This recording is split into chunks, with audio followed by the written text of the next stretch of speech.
All right, yo. Let's get this started.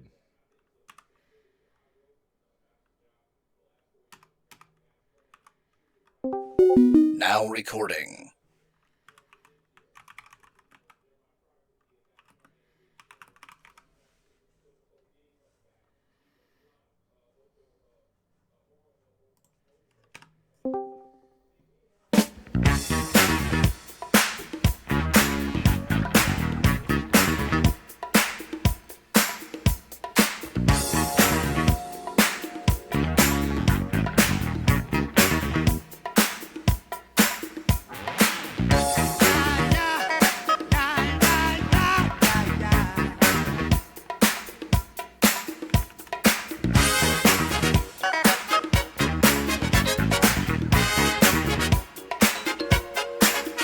When you're on the top, there's no place you can really go but down, down, down.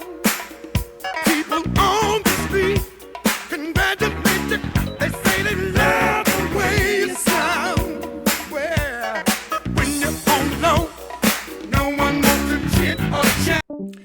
Ladies and gentlemen, it is Thursday, March 13th, 2025. This is Inside the Eagles Redzone. Yes, I'm introducing you into the show, and I'm flying solo. Big E, let's tip our drinks, tip our caps to my man Eric Williams. He has to go into work early tonight. Yesterday, Wednesday, I got out of work late, so we didn't do the show. So today, Eric said, Matt, do you mind doing it solo? I'm doing it solo. This is going to be short, 30 minutes, 35 minutes. Going to finish the running backs today. We're going to get into wide receivers. We're planning on a show on Saturday evening to get into the wide receivers. But it's just me tonight, and I'm going to go through the last four running backs that we want to look at in the 2025 draft. I will tell you right now, I love the running back class in this draft. Kind of hope the Eagles snag one. I know that after today, we will have looked at six. We looked at Ashton Jeanty and Omarion Hampton on Tuesday. We're looking at four today. We are looking at Cam Scatabo. We are looking at Travion Henderson. We're looking at Dylan Sampson and Quinshon Judkins. So both the Ohio State guys. Scatabo's from Arizona State, and Dylan Sampson is from Tennessee.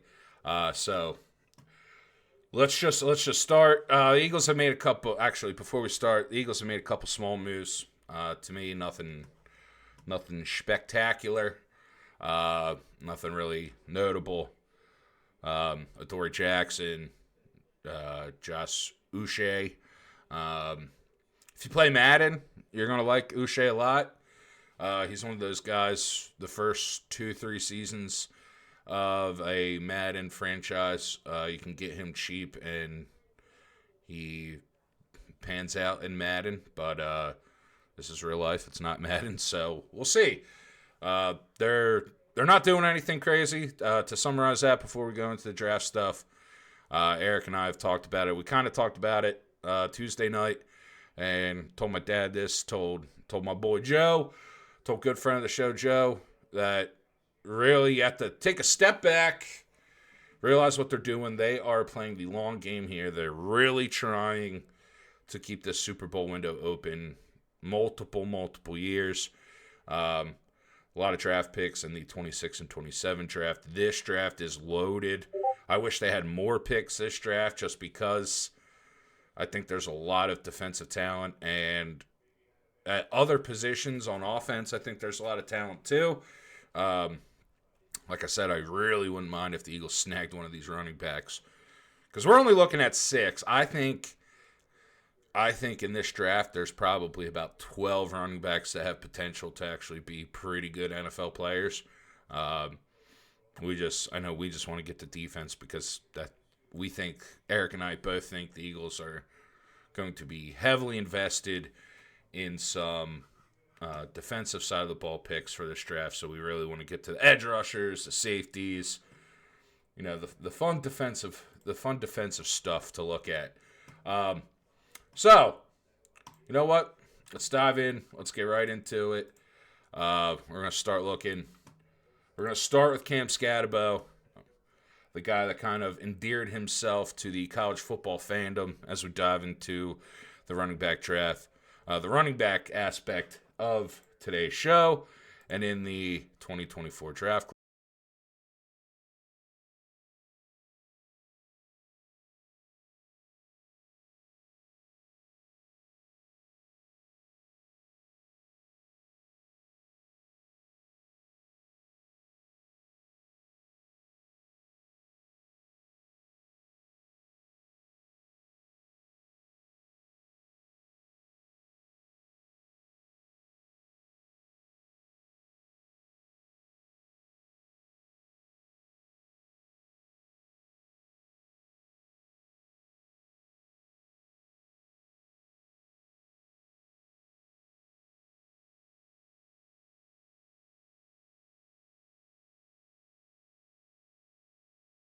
First, someone's going to be sixth. I think the stream is back up. Let's go. That's great. Okay, perfect. We're rolling. We're good. Now, so we're going to start with Cam Scatterbo, Arizona State. He started at Sacramento State. I'm just playing. I want to get the video credit correct. Sick Edits HD with the Cam Scatterbo highlight reel here.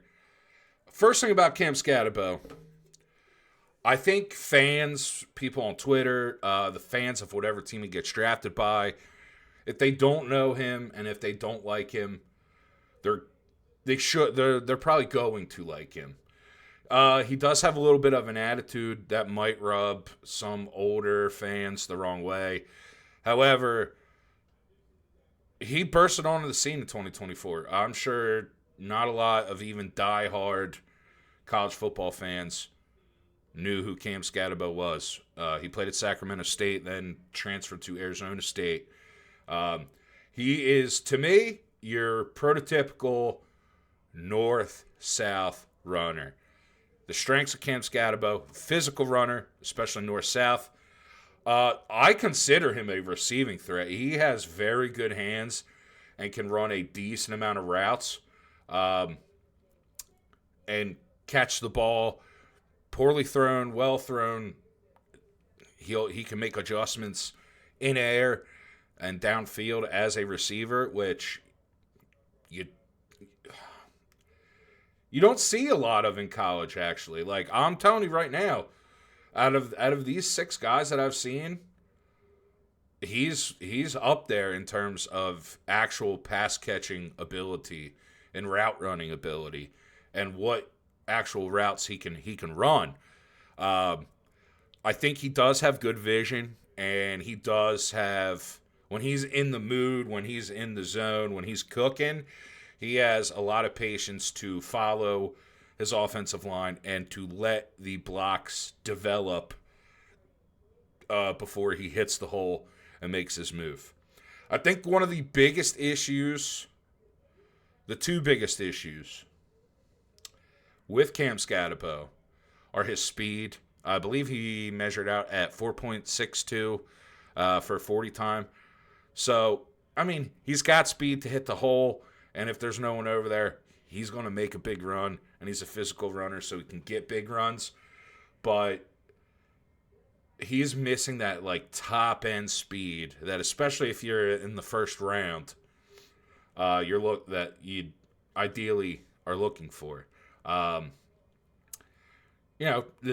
that just might be a thing that initially holds him back from being a 3-down back first or even getting first crack at a starting job when he gets drafted, is just because ideally if you have that home run speed where guy hits, look at Saquon Barkley for the Eagles. We're an Eagles podcast. Let's tie it back. Look what Saquon Barkley is able to do. Like, you had guys here. You had Miles Sanders, who had decent speed. You had DeAndre Swift, who was very fast, but they all don't have that gear that they can get to, like Saquon, where, boom, he got to the second level, makes one guy miss, and you know he's scoring. And I think that at the NFL level will hold some of the potential back of Scatterbo. Ball security, I know I mentioned that as a weakness. He has 10 fumbles over the last 3 seasons. Now, maybe he gets this out of the way. He got this out of the way in college. But to have that many fumbles over a 3-year period, especially when 2 of those 3 years he was at Sacramento State, that's concerning to me. He's gotten a lot of touches. He got a lot of touches this past year at Arizona State. So there is a little bit of a workload concern. I think he moves kind of stiff with his cuts and, bouncing out and trying to get through small creases. And once he gets into that second level, I know some of these he's shown some pretty good footwork, but there's like that play right there that just played. If you're not watching, go check the twitch.tv/ITERZPod. There's just plays that he has where there's a move to be made and he's just a little bit slow in the open field making those moves and those guys missing. And you have to remember, yeah, he could physically bowl someone over. He'll make a couple guys miss, but a lot of these linebackers, safeties at the NFL level are quicker than what he played against in the Pac-12 and better than what he played against in the Pac-12. So I think there might be some extending run struggles that he might have. And I think it can be coached out.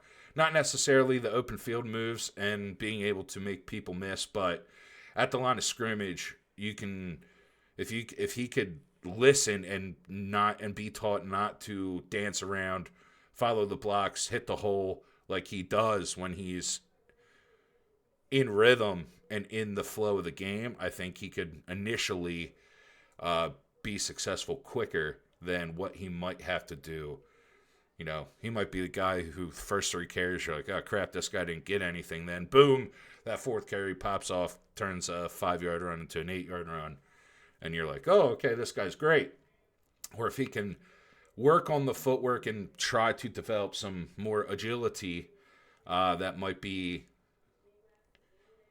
those bigger runs might come quicker. And then that might be, hey, kid, instead of you just being a complimentary back, you'll end up get some first down carries, get some second down carries, and he might turn into a first or second down back and become a starter.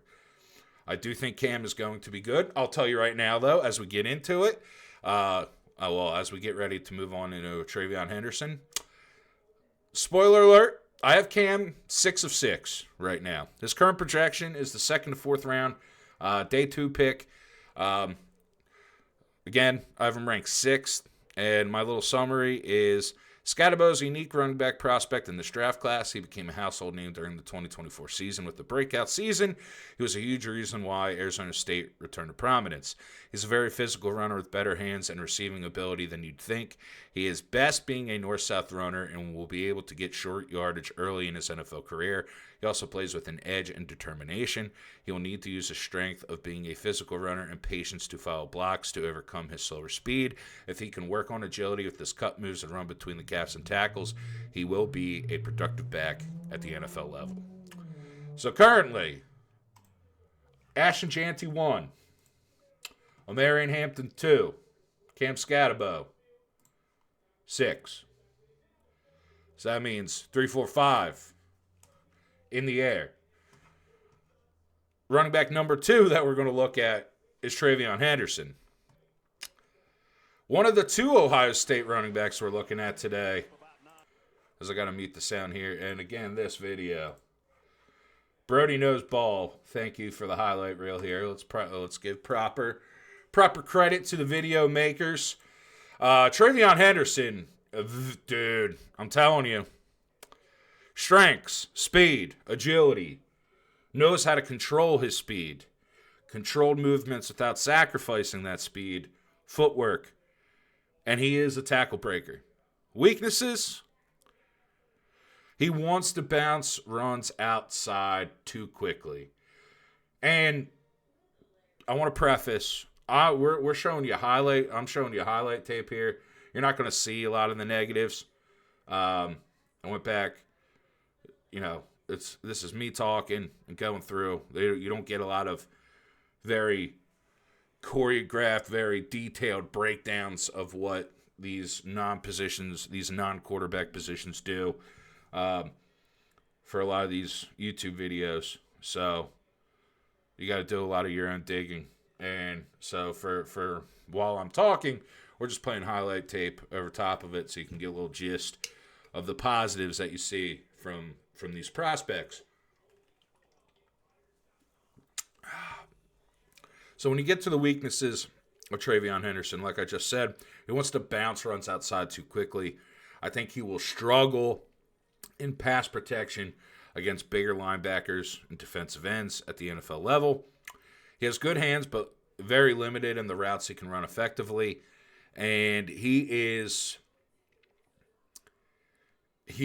the last couple years, he's had these not serious injuries, but these injuries where he'll miss a week, he'll come back, play 2 games, have to miss another week, miss 2 weeks here. So these little nagging injuries. Not that that's a huge concern, but if you're spending, his current projection is 2nd to 3rd round. All these guys, honestly, are supposed to be day 2 picks, so 2nd, 3rd round. When you kind of see a guy who pops when he's running, and when you watch tape, but see a guy that you're only going to get 12 games a year, 13 games a year. Like in college, you got to think 12 game season. He's playing 9. He's playing 10. That's where you kind of get a little bit concerned. Overall, though, I'm telling you, TreVeyon Henderson. Watch Ohio State games. Both of these running backs are going to pop. TreVeyon Henderson and Quinshon Judkins.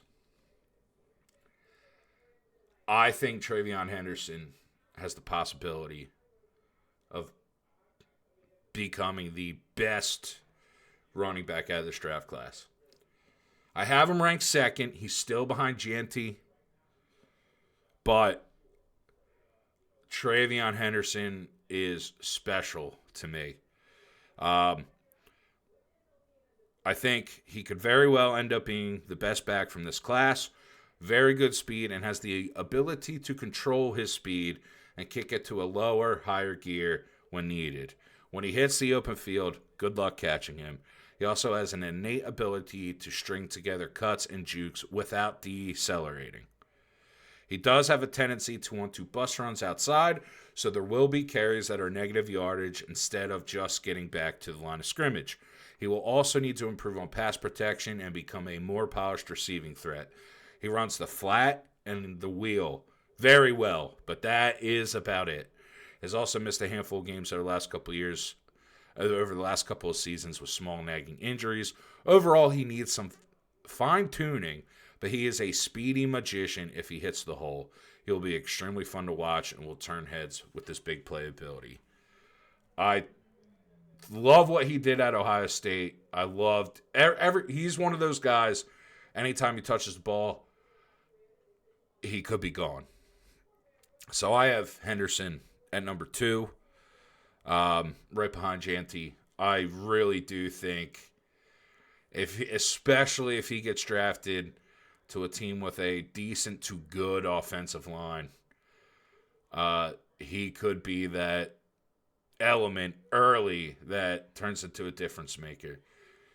And I noticed while watching Henderson and a couple other guys, to me, I think at the NFL level, it is important to be able to switch gears. And because and I say that because to me, it's not just like take a guy like Raheem Mostert. He's lightning fast, but that's all he is. He's just lightning fast.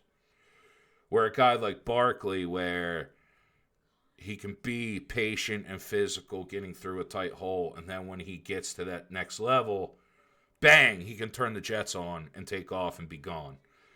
I love that ability because you don't need... The running back position's not about going 100 miles per hour every time. There's times where you need to be slow, time it, hit that gap, get through that first level, and then boom, turn it on and take it to the house, like we're seeing with Henderson right here. That's what I love about him. Like him being able to do that in college is special, and he looks like a polished runner. There are just things where he needs to, hey, you can hit that hole, get to the second level through the hole, then bounce it out. Not just, hey, I got past the offensive line, let me run outside. I think if he can polish those things up, he's going to be a nasty running back, especially with his ability to cut. We saw how LaShawn McCoy would make dudes look foolish, being able to string jukes together and cuts and hop steps together like that. Henderson might not be on Shady's level. Shady's level is pretty special. He might not be on Barkley's level, but he's got the footwork and the moves where he's going to make a lot of linebackers look pretty stupid. So, Henderson, I hope you end up in Philly, my brother. I'd love to have you. He's great. He's going to be phenomenal. And he's a guy to really watch out for in this class. Now, running back number 3 of the day, Dylan Sampson. Special to me because of NCAA. If you don't know or haven't paid attention to the show, I've told Eric about the dynasty me and the boys have. And although we have now switched, I was Tennessee, and I think we played like 9 seasons. So Dylan Sampson was my first running back. The dude was a stud, and he had a fantastic 2024 campaign. He had 22 rushing touchdowns. I don't know the number off the top of my head, but he had multiple receiving touchdowns too. I think he ended with like 32 touchdowns this year for a Tennessee team that was consistent for their first time in a while. They did get destroyed by Ohio State in the playoffs. But that game was Quinshon Judkins, Travion Henderson, and Dylan Sampson all on the field on the same game. So you saw a lot of good running back play. Again, Sampson is a day 2 pick, so second to third round, just like the rest of the crew here. Strengths for Dylan Sampson. Vision. Again, just like Travion Henderson, his ability to adjust tempo, adjust speeds. Very strong lower body for only being 190 pounds. He sheds off bounces and tacklers due to his legs being very strong. He is explosive. He is a receiving threat, and he is a very decisive runner. It kind of ties into the vision, but he trusts his eyes. And if his eyes see something, he will hit that hole, and he will make some magic happen. The weaknesses for Mr. Dylan Sampson, he is small. He's 190 pounds. He struggles in pass protection. He can be coached because he is a willing participant, but it is something that he struggles at, and that could be a reason he does not get onto the field much early on in his NFL career. And he had 4 fumbles this year. If you go back and watch Tennessee games, a lot of it is his when he is fighting for extra yards. He is prone to letting those extra defenders come in and strip the ball away. So he needs to work on not necessarily giving up on runs, but if you are going to fight for extra yards, you need to ensure that you are protecting the ball because you see it. These NFL DBs and linebackers will rip that ball from you when you're fighting for extra yards. Dylan Sampson. I have him coming in ranked number 3. So, he hops over Marion Hampton. He slides in right behind Travion Henderson. And I'm super intrigued about the prospect of Dylan Sampson. So, have him ranked 3rd. Sampson could immediately be productive depending where he's drafted. He proved last year he is a finisher and explosive player with over 22 total touchdowns in 2024. He is a player that can change speeds when needed and shows a great ability to see creases and make defenses pay. He will be a tough back to bring down one-on-one and can be a weapon as a runner and a receiver. He will need to learn when to fight for extra yards or let the play end, as he had 4 fumbles last year while trying to extend plays. He will also need time to adjust to most NFL offenses to become an every down back. Expect him to get touches with traps, design cutbacks and counters, and used as a receiver early in his career. He could easily develop into an every down back if he stays coachable. I think if you draft him, you run traps, you run counters, you run play, and maybe even let him pop off on a draw here or there. He has that ability where you want to get him on the field, but you want to give him gaps and let him use his vision and his footwork and his speed to hit the hole and then make people pay. Obviously, like I said, needs to work on that ball security when extending plays, but he is super quick. He is elusive, just like Travion Henderson. He knows when to slow down and speed up. And he is a home run threat every time he touches the ball. I really love what Sampson could do. And I want to see where he ends up. So Dylan Sampson slides in at number 3. And we just got one more running back to look at. It is Quinshon Judkins, the other Ohio State running back.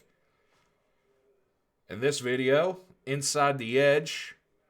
Thank you to the credit for Quinshon Judkins here. Again, he is projected a day 2, second to third round pick.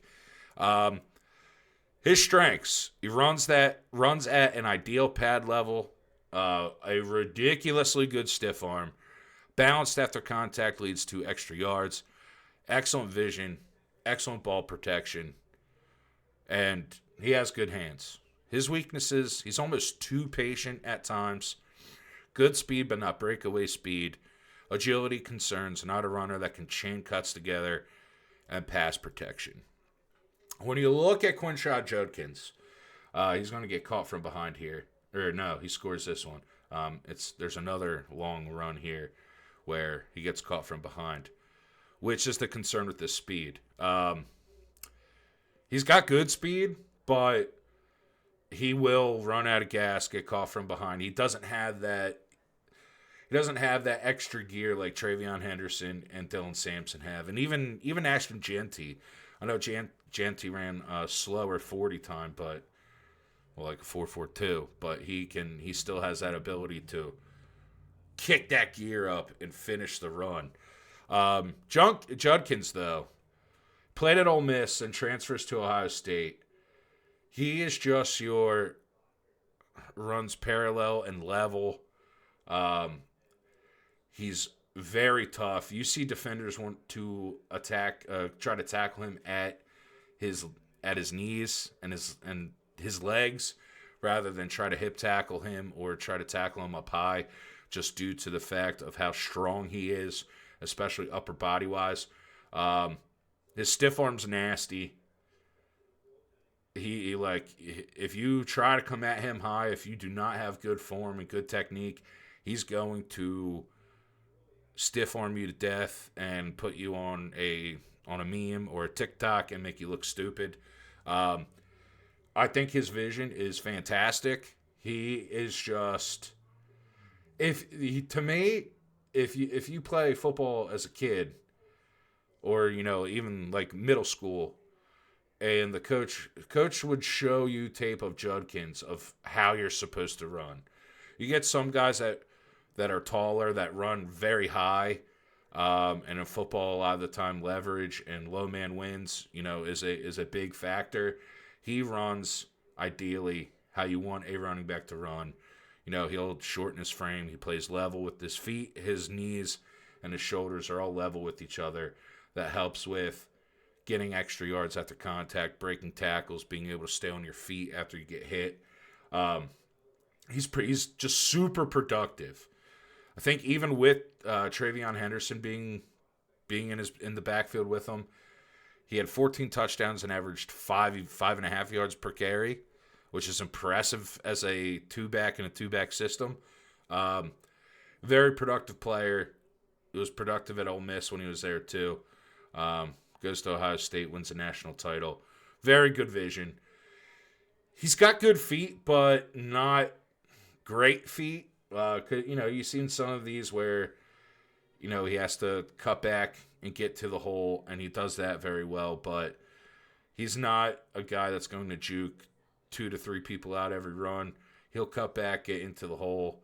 If you try to tackle him at a bad angle, he'll run you over, stiff arm you, put you in the ground, and that type of guy. And he can get big runs, but he's not going to be a guy that finishes a lot of big runs at the NFL level. But he will be a guy that finishes runs and punches it into the end zone down by the goal line. I have Judkins ranked 5th. My write-up on him. Judkins, along with his teammate, are going to make NFL offenses happy with their natural ability. Judkins runs with the ideal pad level and footwork. He is a runner that will force defenders to have to tackle him low, or they will end up in the dirt while he passes them by. A physical runner with good speed, his running style allows him to take a hit and finish running strong. He also values ball protection, and fumbles will not be a concern. He could work on being more decisive. He trusts his offensive line, but has struggled at times not hitting the first hole and waiting for something better to open up. While he has quickness, defenders show the ability to catch up to him on long breakaway runs. He doesn't have that second, third gear like Sampson and Henderson. Will also need to be coached in pass protection, use technique, and not rely on his power. In pass protection, I know I didn't really mention it before I got into my summary. He's a guy that knows his strength, and he will just try to, this blitzer's coming, let me just try to tackle them instead of using proper technique to hold and actually block. So he will need to be coached there. I think he's going to be a nice additional piece and could end up starting. I think all 6 of these guys that we've looked at can be starters.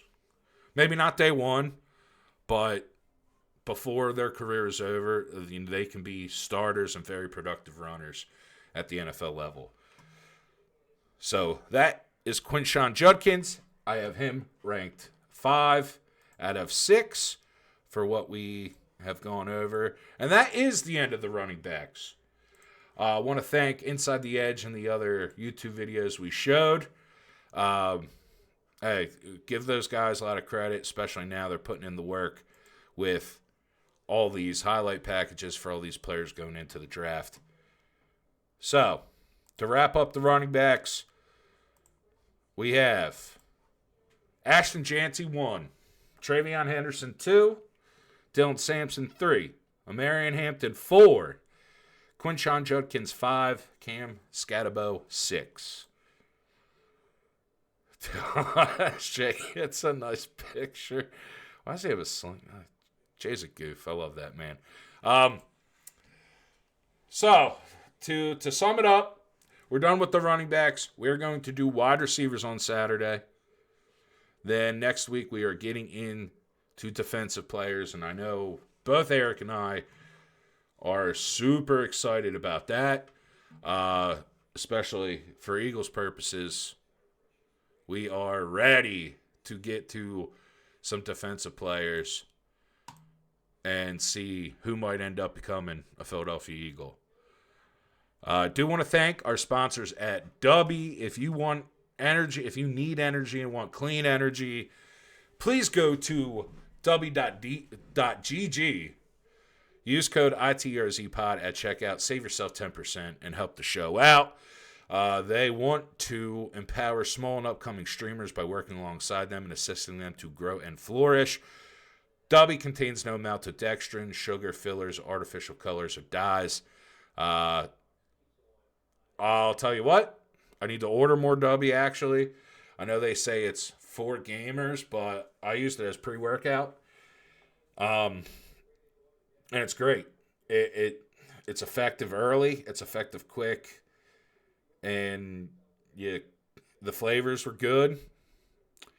And you don't have that crash. And you actually feel it. You feel it kick in. And you feel your workouts get better as you use it. You might be able to, if you're studying on the draft and studying for March Madness this weekend, W might be able to help you out. So use the code ITRZPod when you're going to check out. Save yourself 10% and help the show out as well. Get excited for this draft. I'm excited to get to some wide receivers. The running backs were good to look at. I like the running backs a lot more than I like the quarterbacks. As if you were with us along for the ride, quarterbacks not that great. But we looked at 6 running backs. Now we're going to move to wide receiver, and then get on to defense. Eric will be back with me on Saturday. And you know what? That's all I got, because all I had for you was the running backs. We're getting wrapped up here. We're getting caught up now.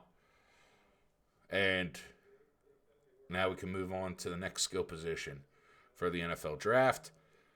I don't know if we will touch on offensive linemen or not. That is still up in the air. But, hey, we'll announce it, and you'll be here to watch it with us if we do. So, again, just to give you my rankings one last time. I'll give you my rankings for quarterback, too, before we get out of here. So far we've done quarterbacks and running backs. The 2025 Matt Namo prospect rankings. For quarterback, we had Jackson Dart 1, Jalen Milroe 2, Cam Ward 3, Shedeur Sanders 4, Will Howard 5, Dylan Gabriel 6, Quinn Ewers 7, Riley Leonard 8. Running backs, 1 Ashton Jeanty, 2 Travion Henderson, 3 Dylan Sampson, 4 Omarion Hampton, 5 Quinshon Judkins, and 6 Cam Scatabo. Go tell Eric you love him.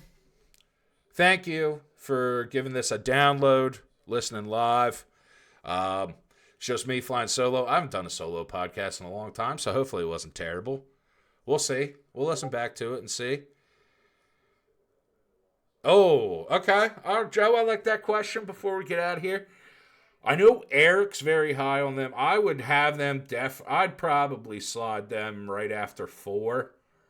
So they'd probably be 5, 6, and then drop Judkins and Scatabo down.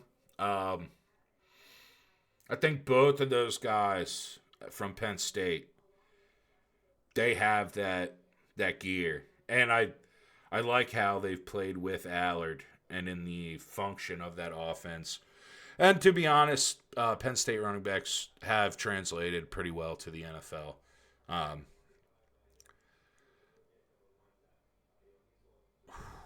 I think I'd have them there. Henderson and Sampson are I really like all these guys. Yeah, the Penn State running backs coming back for another year, especially with Allard. I think it'll help all 3 of them. No, all 3 of them together, I think will benefit getting that extra year. And I kind of feel like the 2 Penn State backs, not that they would have gotten lost in the shuffle, but I can tell with how deep it is now, some of these guys are going to go undrafted. It's almost like at the point where it's so deep. I think it's 12 deep. And if it's 12 deep, you're going to get GMs that are like, oh, if they don't get drafted, we can just sign them. We can just sign them. We don't have to waste a pick on them. Where those 2 come back, there's going to be running backs that end up popping off and getting some recognition. But they're going to come back with a kind of weaker class and look better doing it. And I think ultimately the biggest bust in draft running back history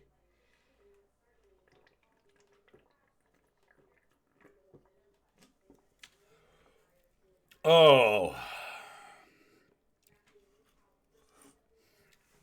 You know what? All right. You're making me look here.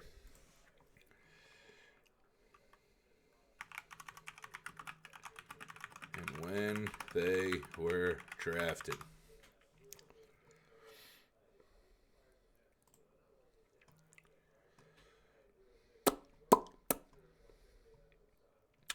Okay. So this is 2 years ago. But this was the history of the first running back drafted by year. This century, round and pick. So 2000, Jamal Lewis. 01, LaDainian. 02, Willie Green. 03, Willis McGahee. 04, Steven Jackson. 05, Ronnie Brown. 06, Reggie Bush. 07, AD. 08, Darren McFadden. Noshawn Moreno, C.J. Spiller, Mark Ingram, Trent Richardson, Giovanni Bernard, Bishop Sankey, Todd Gurley, Zeke, Leonard Fournette, Barkley, Josh Jacobs, Clyde Edwards-Helaire, Najee Harris, Breece Hall. Okay. Just from that was 2000 to 2022. Those names I just listed. Trent Richardson, Bishop Sankey, although he was a second-round pick. That just goes to show you 2014, there was the best running back might have been fucking Devontae Freeman. Willie Green in 2002, he was drafted 16th. Okay, so we'll go. Darren McFadden was a little bit productive. Noshawn Moreno was okay. C.J. Spiller was drafted 9th overall in 2010.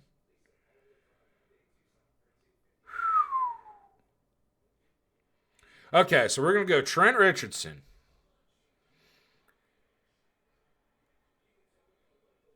I'm not going to go Ricky Williams because he ended up being productive. He should have been that freaking dude, though. So you know what? We're going to call him a bust. We're going to go Trent Richardson. We're going to go Ricky Williams. Ronnie Brown went second in 2005. Chew. And we're going to go CJ Spiller. I'm just going to give you 3. Noshawn Moreno ranked drafted 12th. Willie Green drafted 16th. Yeah, Cedric Benson's got to be up there. Oh.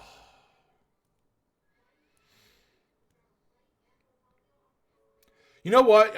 There's reasons why the running back position was mistreated for so long. Holy crap. Holy crap. Giovanni Bernard was the first running back drafted in 2013. Yeah, Trent Richardson be a bust. C.J. Spiller was a bust. Darren McFadden was okay. Bush was okay. Ronnie Brown, Willie Green, He wasn't good. Westbrook, who was drafted in the 3rd round, was the best running back out of that class. Jamal Lewis drafted 4th overall. He was good. Running back was tough. I think, though, you got to think. Clyde Edwards-Helaire, even though he was drafted 32nd, and that's realistically a second-round pick, he was horrible. He's horrible. He's done. I don't know if that guy's getting a second contract. He's garbage.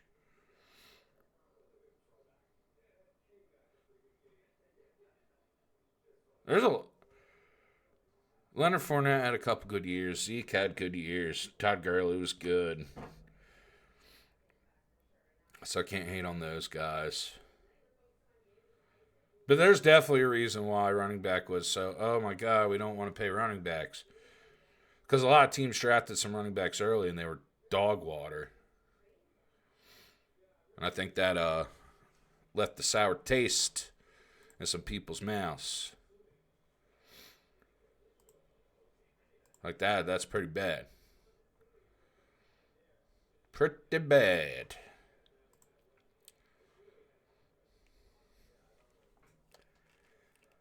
Yes, Joe, you're right, though. Sorry, I just saw that about Ricky.